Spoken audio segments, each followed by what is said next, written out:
And he dreamed that there was a ladder set up on the earth, the top of it reaching to heaven. And the angels of God were ascending and descending on it. Please be seated.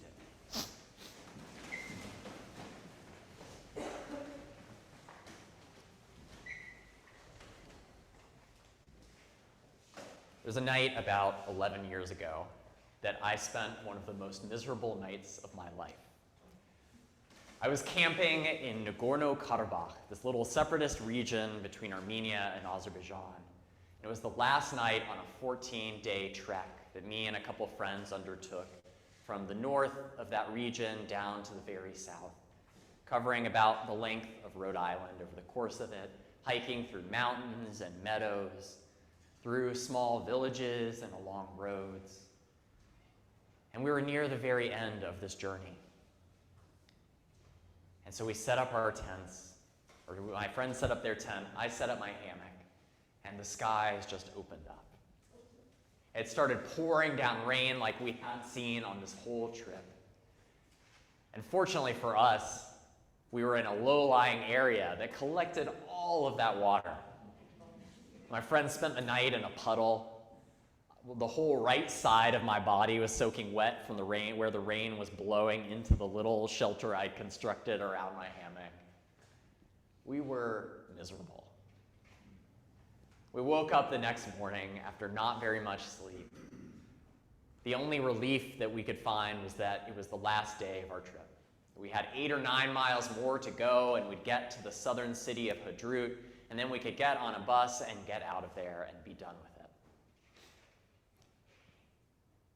And so we, after trying to wring out our wet gear as best we could, none of us really having patience for one another, much less for the whole situation we were in, packed up that wet gear and we set out. We started walking down the dirt road that was eventually going to lead to our destination. And about 2 miles down that road, we saw a little hut, a little shack down to the right. And standing in the doorway, we saw a man and 2, maybe 10 to 12-year-old boys. We realized that one of the boys was the same one that we had seen the day before. Right as we had gotten to our campsite, he was leading their cattle along, maybe 6 cows walking along with him, presumably back towards their home. And the man standing in the doorway saw us and started waving to us, beckoning us to come closer. Our trip so far had been full of these kinds of encounters, of folks welcoming us into their homes, feeding us, sharing stories. But we were just ready to be done. We were soaking wet. Felt like we had nothing left to give. We could barely stand being around each other, much less like trying to muster up the energy for conversation with a stranger. So first, we just tried to walk on down the road. But he insisted. He yelled to us. He came a little bit closer and waved us to come closer, to come in. So me and my companions looked at each other, thought, okay, but just for a little while, just a short visit. And this man welcomed us into his home, sat us down, and offered us whatever we wanted. Do you want to eat? Do you want something to drink? Do you want tea? We again looked at each other and said, short, and thought, all of our eye contact said, just a short visit. We'll take a cup of tea. And so he pours us all a cup of tea, and then soon we're in it. He's sharing stories of his life, of growing up in the Soviet Union, seeing the Soviet Union dissolve, seeing this region that he called home, being a contested space between Azerbaijan and Armenia, the hardships of his own life there, trying to make it in the outskirts of this small town. Next thing we know, he's offering us again. What can I get you? Food, drink? Here, let me feed you. And next thing we know, he's ladling out bowls for each of us from this pot of stew sitting on the little wood-burning stove in the corner. We dug into this lentil stew with chunks of beef floating in it and just felt it warming us from the inside out. Settling into our bones, helping us to forget the wet night that we had spent the night before, feeling comforted by this offering, this gift. And as our conversation went on, we insisted, no, we can't accept any more. We don't want to take your food. We don't want to take anything. What he said to us was this: look around you. My boys and I come up here for a week or two at a time to tend the cows. We've just there's this shack with dirt floors, a small space, just a sort of camp for them while they were up there. I spend all my time with my cattle, the kids. It's very rare that we have a traveler coming down the road. What my father always taught me was this: when you see someone passing by on the road, you don't simply let them walk on their way, but invite them in. Give them what you have. Share what you can with them. And that's what he did. And as we shared these bowls of stew and crusts of somewhat stale but still delicious white bread, he insisted that we not leave that space empty-handed. He started pulling cheese out of the fridge, more bread that he had stored in a cupboard, and handing it to us. And we tried to say, no. We're finishing our hike today. We're going to go into town. We can buy our own food. He said, that's not the point. Spend your money on something else. This is what I have, and this is what I'm going to give to you. This is what I have, and I'm going to give it to you. It was this gesture of overwhelming hospitality that we felt so unworthy of, so awed by it in the face of our desire that we had felt earlier to just walk on by. We simply in that moment felt our spirits elevated. We found all of the frustration, all of the cold, all of the sense of just being over it fade away. And to simply be welcomed into his home. To be given gifts that we could never have let ourselves receive otherwise. And to hear those words that have stuck with me ever since.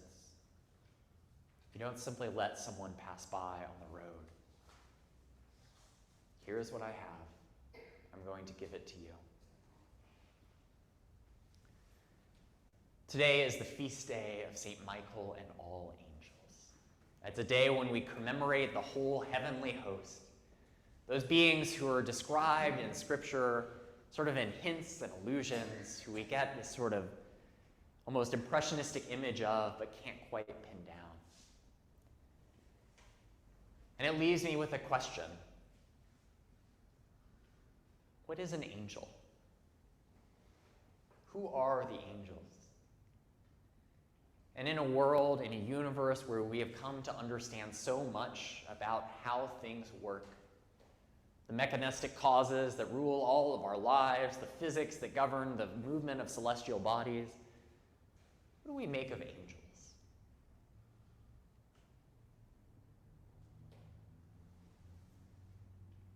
I don't really have any answer for you. But maybe some ways to help understand what role angels can have in our life of faith and our understanding of who God is and the universe that God has made. In Scripture, angels play a variety of roles. There's the sort of cosmological aspect of angels. They're the heavenly host who surround the throne of heaven, singing in endless praise.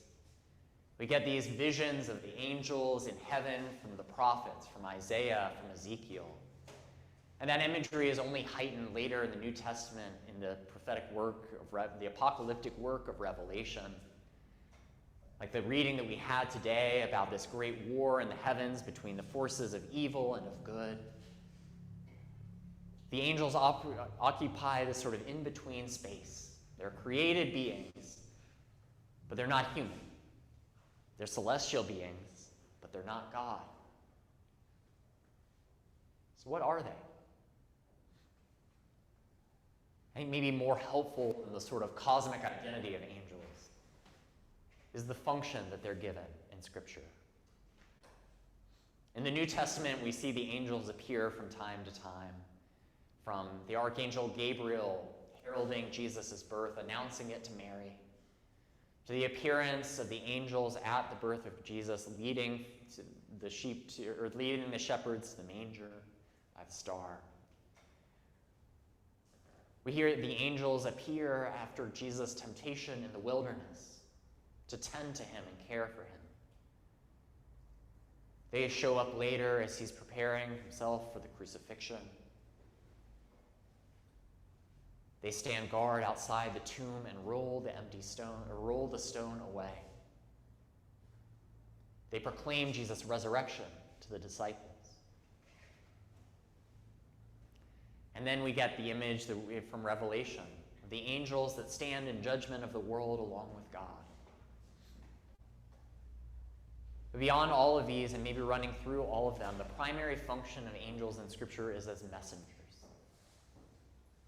It's that messenger role that we get the word angel from, the Greek angelos, meaning messenger.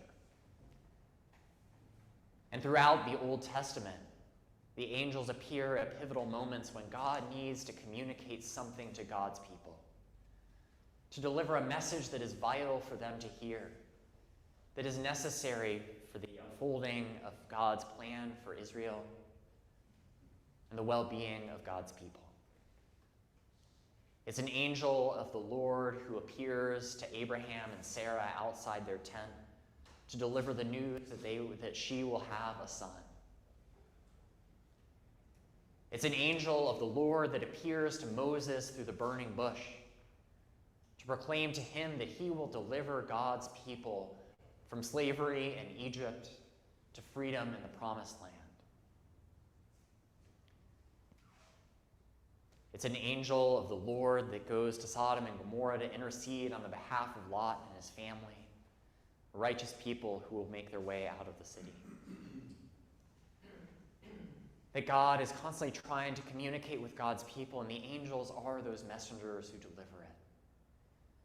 They have something important for God's people to hear. A word of comfort, of faith, of God's love, of God's promise of salvation. A reminder of who God calls God's people to be.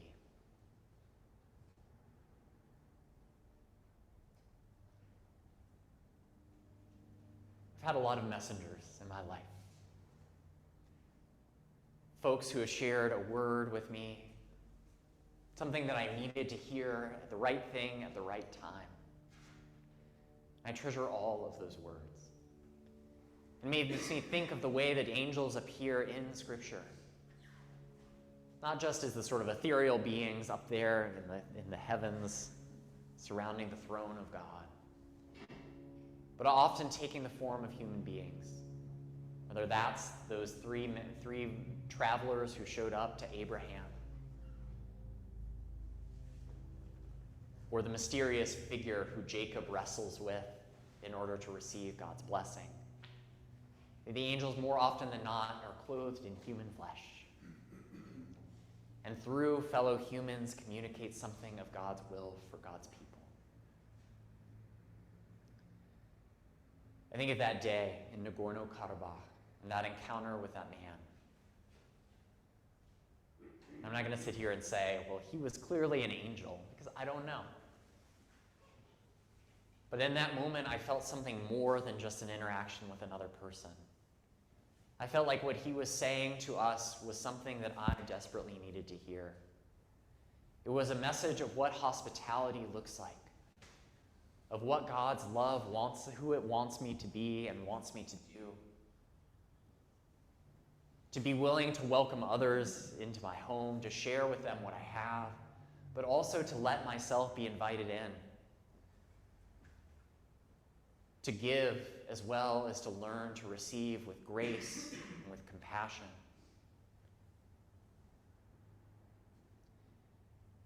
That encounter has taken on deeper meaning in the previous few weeks.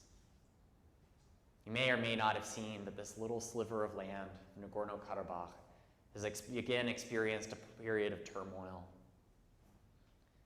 With the re-emergence of a kind of frozen war between Armenia and Azerbaijan, with Azerbaijan reclaiming the territory and threatening the sort of uneasy peace that had been there for so long.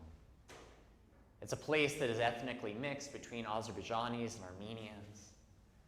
But now with this recent fighting, the Armenian citizens are leaving by the tens of thousands, pushed out as refugees, seeking homes, seeking to return to Armenia or to go to Armenia, uncertain of what the future will look like. It's a place that has changed tremendously. And in so many ways, I've been thinking about how the Nagorno-Karabakh that I experienced a decade ago is no more. There's a deep tragedy in that. Not to say whose hands this sliver of land should be in, because in some ways it is this geopolitical middle ground, that it doesn't fit into being an Azerbaijani territory, and it's not entirely Armenian, it's something in between, which is what has made it so contested. But the tragedy there is that this place that I experienced this welcome in is not going to exist in the form it did, which I think has convinced me how more precious, how much more sacred those experiences that I had there are. How important it is to share the story, to trust that God was acting through the fact that I was there at that time in that place, that I received the gift of those encounters, that I was given that bowl of lentil stew, that I received the words from this man telling me never to let a traveler pass by on the road, but to welcome them in, and to give all that I have when the time comes for it.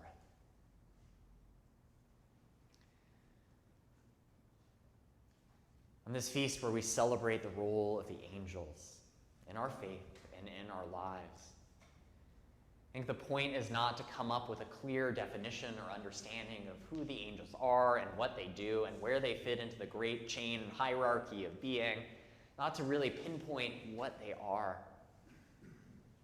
but to celebrate the mystery that God is continually working in and through this world. That there is more to this world than what meets the eye, than the sort of mechanistic causes, than the chemical and reactions, the laws of physics that govern everything. To realize that we live in a world that is charged with the grandeur of God, in which God's mysterious presence is always, in the words of Rowan Williams, just around the corner. And not to reduce that mystery to some problem that we have to solve, but to celebrate it. That we get to live in a world of wondrous and luminous encounters, where a stranger welcoming us into their house might be the occasion for understanding new theological truths. Or a world in which suddenly a sunset can erupt before us and completely shift the way we think about our day. We're invited to celebrate the fact that God is at work in so many ways, and that we can only maybe at times receive glimpses of it. But even in those glimpses, we're offered the opportunity for transformation, to be so impacted by God's love that it reshapes us and reforms us, that it can refocus us who we understand ourselves to be and who and what we are called to do. On this feast of St. Michael and all the angels, may we rejoice and give thanks for all the ways that God's messengers seek to reach us. May we give thanks for all the ways that God is speaking to us in and through this world. May we rejoice along with the whole heavenly host, and give thanks that God's love is coming and poured out to us in so many and various ways.